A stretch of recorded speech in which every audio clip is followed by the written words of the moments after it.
Χαίρετε κυρίες και κύριοι. Η εκπομπή στον παλμό της κοινωνίας, όπως κάθε Δευτέρα από το Κόντερα Channel σε 7 και 20 και πάλι μαζί σας. Σήμερα θα κάνουμε μια εκπομπή, όπως σας υποσχεθήκαμε σε προηγούμενη εκπομπή, που θα αφορά την ελεύθερη αγορά, την ανεργία και τις δυσκολίες που υπάρχουν σήμερα στον εργασιακό στίβο. Μαζί μας, όπως πάντα, ο δικηγόρος διαμεσολαβητής κύριος Πολυχρόνης Κοκκινίδης.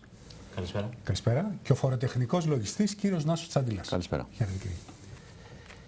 Πέρα από την ανεργία, η οποία είναι η μεγαλύτερη στην Ευρώπη, πέρα από το γεγονός ότι χιλιάδες νέοι άνθρωποι έχουν φύγει στο εξωτερικό, τα στοιχεία σχετικά με την εργασία δείχνουν ότι οι άνθρωποι που δουλεύουν περιορισμένο ωράριο είναι οι ίδιοι με αυτούς που δουλεύουν ένα πλήρες ωράριο. Πολλοί μιλάνε για τη λεγόμενη εργασιακή ζούγκλα, πολλοί μιλάνε για ένα πραγματικό, και αυτό είναι το πραγματικό survivor, στο ποιος θα μπορέσει να διατηρήσει τη δουλειά του στις μέρες που διανύουμε. Κύριε, ένα σχόλιο πάνω σε αυτά. Οι επιχειρήσεις προσπαθούν, οι μικρομεσαίες επιχειρήσεις κυρίως, αλλά και οι μεγάλες επιχειρήσεις, προσπαθούν να συντηρηθούν σε αυτό το δυσμενές οικονομικό περιβάλλον. Άρα, προκειμένου να συντηρηθούν, εκμεταλλεύονται και αξιοποιούν στο έπακρο τα εργαλεία που τους δίνει η πολιτεία. Επομένως, αν η πολιτεία έχει πει ότι μπορεί να προσλάβει part-time υπαλλήλους μερικής απασχόλησης με 5 και 6 ώρες ή και 4 ώρες και να τους απασχολήσει και να τους πληρώνει 200 και 250 ευρώ βάσει του βασικού μισθού, θα το κάνουν. Βέβαια, από την άλλη, και θα το κάνουν για να μπορέσουν να τα απεξέλθουν στα δικά τους έξοδα, να μειώσουν πάρα πολύ το κόστος λειτουργίας. Έτσι, που τους έχει επιβάλει πάλι η πολιτεία. Αυτός είναι ένας φαύλος κύκλος. Από την άλλη, βέβαια, δίνοντας 250 και 300 ευρώ και 500 που είναι και ο βασικός μισθός και 580, δεν μπορείς να έχεις και απαιτήσεις υψηλής παραγωγικότητας, απαιτήσεις ποιότητας ή οτιδήποτε. Οπότε αυτόματα δέχεσαι ότι ρίχνεις και το επίπεδο εξυπηρέτησης, το επίπεδο της δουλειάς, η οποία παρέχει την ποιότητα εργασίας. Κύριε Τσαντήλα. Κοιτάξτε τώρα τι γίνεται. Οι εργοδότες αυτή τη στιγμή, παρότι σε παλαιότερες εποχές με συντελεστές πολύ ψηλότερους από αυτούς που τώρα διαμαρτυρόμαστε, 35% στις ανώνυμες και τις ΕΠΕ, δεν διαμαρτυρόντουσαν ποτέ για το μισθολογικό κόστος. Παραδόξως, ενώ οι δείκτες οικονομικοί λένε πάντα ότι ποτέ το μισθολογικό κόστος δεν είναι τροχοπέδι για μια επιχείρηση, διότι αν έχει τζίρο, κύκλο, είναι υπολογισμένο μέσα στο κόστος του προϊόντος. Τι γίνεται τώρα? Οι εργοδότες άλλοι κρύβουν ώρες, δηλώνοντας 4 ώρα, 2 ώρα, 3 ώρα, και το κακό είναι ότι μας ρωτάνε πόσο θα μου κοστίσει στο ΙΚΑ για να προσλάβω κάποιον. Ούτε προσόντα, ούτε κριτήρια, ούτε τίποτα. Η πρώτη ερώτηση είναι πόσο θα μου κοστίσει στο ΙΚΑ. Δηλαδή τα κριτήρια πλέον έχουν πάει μόνο στο κοστολογικό του ΙΚΑ και ούτε καν στο μισθό. Γιατί ο μισθός είναι δεδομένο ότι όσα χρόνια προϋπηρεσίας και να έχεις, είναι ότι υπάρχει υπερπροσφορά, οπότε ο εργοδότης λέει τόσα εάν θες. Μάλιστα. Κάνοντας μια έρευνα, είδαμε πολλά παραδείγματα τα οποία έχουν έρθει άτομα σε αδιέξοδα.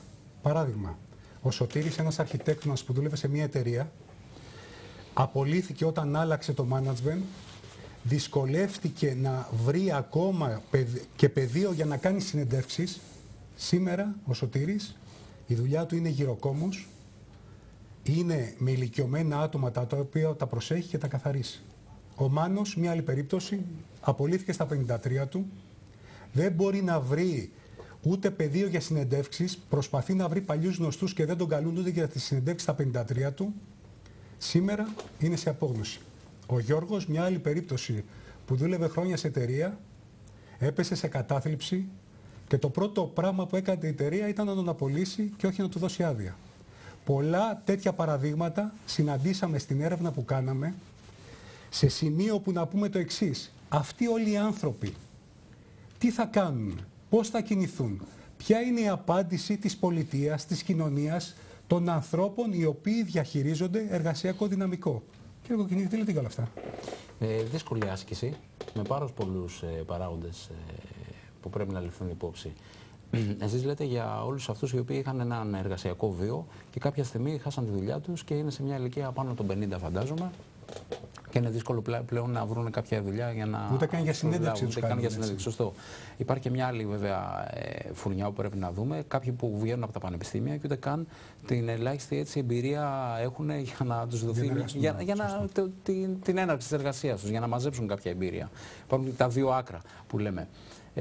Εδώ θα μπορούσε κάλλιστα να επέμβει η πολιτεία και να πει ότι, ξέρω εγώ, στον ΑΕΔ, να δημιουργήσει κάποια, λέγω τώρα, κάποιες σχολές, κάτι οτιδήποτε, πώς φτιάχνεις το βιογραφικό σου, πώς να απασχολούνται 2-3 ώρες την ημέρα, να πηγαίνουν εκεί, να φτιάχνουν το βιογραφικό, να βλέπουν μέσω ίντερνετ κάποιες εταιρείες ενδεχομένως κτλ.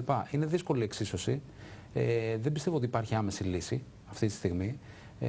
Και πιστεύω και τα ίδια τα άτομα πρέπει λίγο να το σκεφτούν κάπως διαφορετικά. Να μην κάτσουν στις παλιές τους δάφνες ή να μην κάτσουν στα παλιά τους προσόντα και να δουν λίγο και τι συμβαίνει πλέον στην αγορά. Δεν μπορούμε να είμαστε σε μία κατεύθυνση. Πρέπει να βλέπουμε λίγο και δεξιά και αριστερά. Δύσκολο, ανέφικτο, αλλά δυστυχώς αυτή τη στιγμή νομίζω αυτό πρέπει να γίνει. Μάλιστα. Πρωτού περάσουμε στην κυρία Τσαντλία, να παρακαλέσω από το Monitor να βάλουμε τον τίτλο «Γέμισε πτώματα η ελεύθερη αγορά». Μια πραγματικότητα με τα παραδείγματα. Κυρία Τσαντλία. Κοιτάξτε, αυτή τη στιγμή η αγορά μοιάζει με έναν υπόδρομο όπου τα λίγο μεγαλύτερα άλογα αποσύρονται. Αυτό είναι λάθος, διότι τα άλογα αυτά κουβαλάνε εμπειρία. Παρά τα αυτά όμως οι εργοδότες κοιτάνε το νεαρό και φτηνό άλογο. Δεν κοιτάνε το έμπειρο το οποίο έχει να προσφέρει και το οποίο έχει να δώσει και στον επιχειρηματία ιδέες. Γιατί το φτηνό εργατικό προσωπικό δεν έχει να προσφέρει ιδέες. Έχει να προσφέρει ίσως περισσότερη και πιο γερή πλάτη και πόδια και ωράρια, αλλά αυτό δεν σημαίνει ότι μια επιχείρηση μπορεί να πάει μπροστά μόνο με φτηνό εργατικό δυναμικό.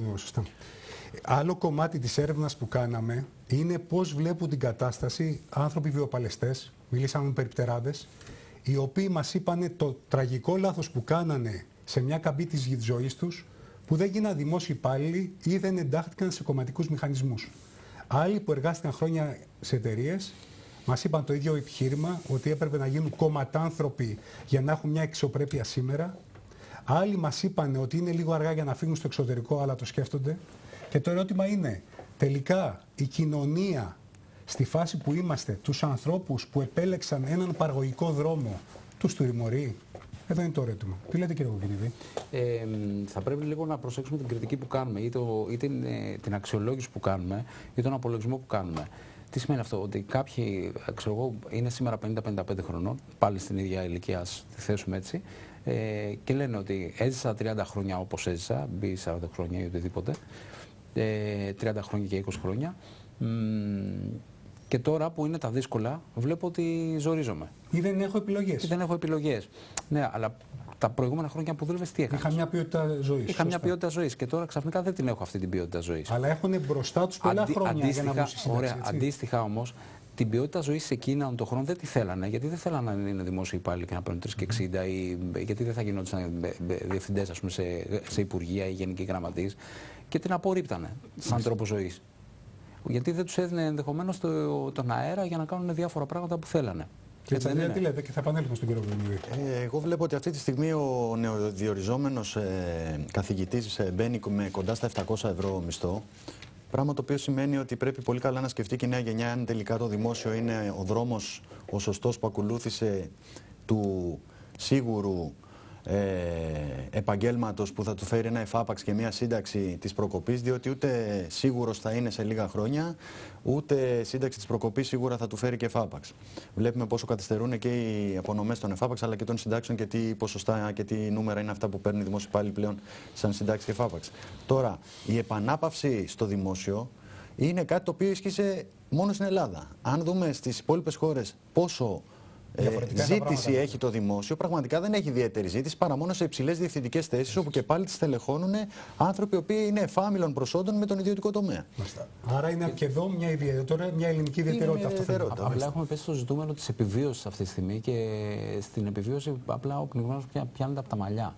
Και λέει εντάξει, μακάρι να είμαστε στο δημόσιο. Ναι, τι μακάρι να είμαστε στο δημόσιο, τι σημαίνει αυτό? Για να ελαφρύνουμε και λίγο την ατμόσφαιρα, νέες κοπέλες οι οποίες θέλουν να παντρευτούν, αρχίζουν και μας θυμίζουν παλαιές εποχές λέγοντας ότι το ζητούμενό τους είναι να βρουν ένα δημόσιο υπάλληλο. Έτσι. Όσο και να φαίνεται φεδρό, είναι μια πραγματικότητα. Εδώ βέβαια ότι υπήρξε και η ατάκα σε ελληνικές ταινίες ότι τι να τον κάνεις αυτόν τον δημόσιο υπαλληλάκο. Τώρα αλλάξαν τα πράγματα, έτσι. Τώρα πάμε σε κάτι άλλο που είχατε βάλει σε προηγούμενη εκπομπή, η οποία έλεγε τα 14 ώρα που κάθονται πολλές εταιρείες, πολλές φορές για το φαίνεστε και όχι για λόγους ουσιαστικούς και όχι για λόγους παραγωγικούς. Όπως έχει πει και ο καθηγητής Γιαννάρας, εάν η εργασία ή αν αυτό που κάνουμε δεν ταυτίζεται με χαρά, είναι δεδομένο, είναι νομοτελειακό ότι θα οδηγήσει σε αδιέξοδο. Ταυτίζεται στις μέρες μας η εργασία με χαρά, κύριε Κοκκινίδη, στα 14 ώρα και 15 ώρα? Γιατί το ερώτημα.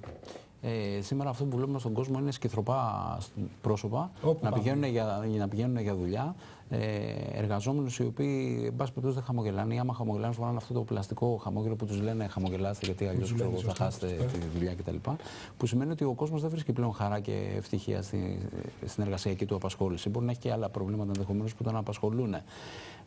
Άρα, επομένως, αν δεν είσαι χαρούμενος με τη δουλειά που κάνεις, δύο πράγματα πρέπει να συμβούν. Ή να αλλάξει δουλειά, ή να αλλάξει το περιβάλλον της εργασίας σου. Να προσπαθείς να κάνεις κάποιες αλλαγές. Πάντως, αν μείνεις έτσι όπως είσαι, το σίγουρο είναι ότι θα καείς κάποια στιγμή και δεν θα είσαι και παραγωγικός και σίγουρα η εταιρεία, η δουλειά από μόνη της θα σε αποβάλει. Μάλιστα. Εγώ ελπίζω να μην φτάσουμε στο ιαπωνικό μοντέλο που μετά τις 14 ώρες εργασίας εφήβρανε το ότι πρέπει να βάλουν ζωάκια μέσα στους χώρους, σκυλάκια, γατάκια, ώστε οι εργαζόμενοι να έχουν καλύτερη ψυχολογία ενώ εργάζονται πάνω από τις 10 ή 12 ώρες.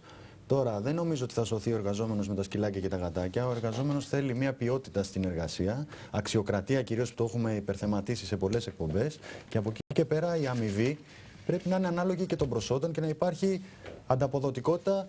Δεν είναι απαραίτητο όλοι να δουλεύουμε για τον βασικό μισθό, τον 586, που πλέον έχει γίνει καραμέλα.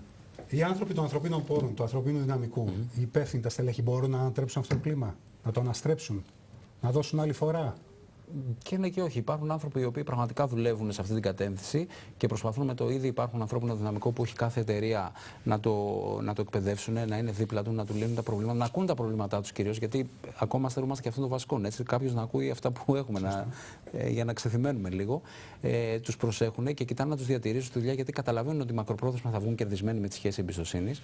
Υπάρχουν άνθρωποι του ανθρώπινου δυναμικού που τους ενδιαφέρει το PR και τα politics, προκειμένου αυτοί να είναι καλά. Τι γραφείο θα μου δώσει, να είμαι δίπλα στο Γενικό Διευθύνοντα Σύμβουλο, να φαίνομαι, να κάνω, να έχω διάφορες συνέργειες με άλλες εταιρείες τρίτες που περιμένω να κάνω mystery shopping και διάφορα άλλα πράγματα. Και υπάρχουν και άνθρωποι του ανθρώπινου δυναμικού οι οποίοι περιορίζονται στο ρόλο του παλιού προσωπάρχη, προσλαμβάνουν να απολύουν και φέρονται σαν άλλοι κριτές τηλεπαιχνιδιών και λένε αυτή τη εβδομάδα θα διώξω τόσους, την άλλη εβδομάδα θα πάρω τόσους.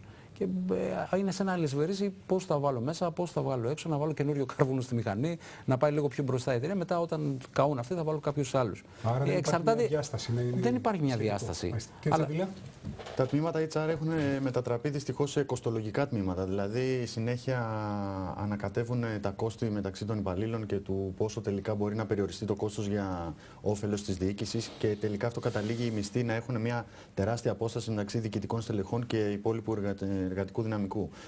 Το πρόβλημα είναι ότι το HR δεν μπορεί αυτή τη στιγμή να δουλέψει έτσι όπως σπουδάζει το αντικείμενο αυτό, διότι στην Ελλάδα παρισφρίουν τηλέφωνα, πολιτικοί και το αλυσβερίσι αυτό είναι τεράστιο. Τώρα ακόμα και σε μεγάλες. Αν δεν έχει δηλαδή μπάρμπα στην κορώνη, τι θα γίνει στην Ελλάδα? Πρέπει να έχει μπάρμπα στο Βερολίνο και στο Λονδίνο. Μάλιστα. Σε λίγο εκεί θα φτάσει. Τι λέτε? Είναι αλήθεια ότι δέχονται πολλές εταιρείες και ιδιαίτερα πολυεθνικές πάρα πολλά τηλέφωνα και πιέσεις προκειμένου να προσλάβουν κόσμο. Και βέβαια οι HR αυτή τη στιγμή βρίσκονται και γενικά και οι διευθύνοντες σύμβουλοι της εταιρείας και οι ιδιοκτήτες εταιρεών βρίσκονται στην προνομιακή θέση να έχουν να διαλέξουν από ένα μεγάλο πουλ ανθρώπους που επιθυμούν. Οπότε αρχίζει να αλυσβερίσει. Ναι, ξέρω εγώ, μπορεί να πάρω τον κύριο Ιγναντίου για δουλειά. Τι θα μου δώσει, τι θα πάρω, τι θα κερδίσω εγώ. Μάλιστα. Αυτό δεν είναι καλό. Τώρα, και στο δικό σας τομέα έχουμε ασκούμενους οι οποίοι έχουν κάνει πολλά παράπονα στο διάστημα που είναι ασκούμενοι, δικηγόροι, φοροτεχνικοί. Έχουν δημιουργηθεί σύλλογοι οι οποίοι προσβλέπουν στη βελτίωση της εργασίας των ασκούμενων. Και το ερώτημα είναι το εξής. Μόλις οι ασκούμενοι πατάνε στα πόδια τους, οι πρώην ασκούμενοι, και γίνονται δικηγόροι, λογιστές, οικονομολόγοι, αναπαράγουν το μοντέλο που κατηγορούσαν ή δίνουν μια άλλη περπατησιά στα πράγματα? Δεν σας θέλω. Στη μεγάλη πλειοψηφία αναπαράγουν το μοντέλο. Ευτυχώς όμως υπάρχουν νέα παιδιά τα οποία βάζουν ένα φρενό και το σταματούν. Είτε μέσα στο συνεργείο που κάνουν, είτε μαζεύονται πολλοί νέοι και κάνουν διάφορες δικές τους εταιρείες, είτε αν όχι εταιρείες της στέγας, τέλος πάντων σε γραφεία κτλ. Αλλά δυστυχώς δίνουμε κακό παράδειγμα. Είμαστε οι πρώτοι που το δίνουμε αυτό το κακό παράδειγμα και κάποια στιγμή πρέπει να σταματήσουμε και εμείς να το κάνουμε. Μάλιστα. Κύριε Τσαντίλα, και εσείς ένα σχόλιο και να κλείσουμε. Δυστυχώς, ενώ εμείς προλάβαμε την υγιή πρακτική και άσκηση, όχι τηρουμένων των αναλογιών βέβαια, ήταν δραχμές τότε, μας φαινόντουσαν τα χρήματα διαφορετικά, υπήρχαν ευκαιρίες βέβαια ανέλυξης τότε. Τώρα δυστυχώς πάλι πέσαμε στο κοστολογικό. Δηλαδή, κάνουμε το ίδιο λάθος, ακόμα και η γενιά δική μου, να πάρουμε φτηνούς ασκούμενους, να βγάλουν τη δουλειά Και πιστεύω ότι είναι λίγες οι περιπτώσεις που τους δίνεται ευκαιρία να ανελιχθούν. Και να δείξουν έτσι τα Ναι, είναι πρόσωπα. λίγες οι ευκαιρίες. Να ευχαριστήσουμε τους κυρίους για τα ενδιαφέροντα πράγματα που μας είπανε. Νομίζω βάλαμε θέματα τα οποία απασχολούν πολλούς στην ελληνική κοινωνία και πολλούς που είναι στην ανεργία ή πολλούς που δουλεύουν με δυσβάστατες συνθήκες. Από μεριάς μου να ευχαριστήσω τους κυρίους και να ευχαριστήσω εσάς που μας παρακολουθήσατε. Να έχετε μια καλή εβδομάδα. Γεια σας.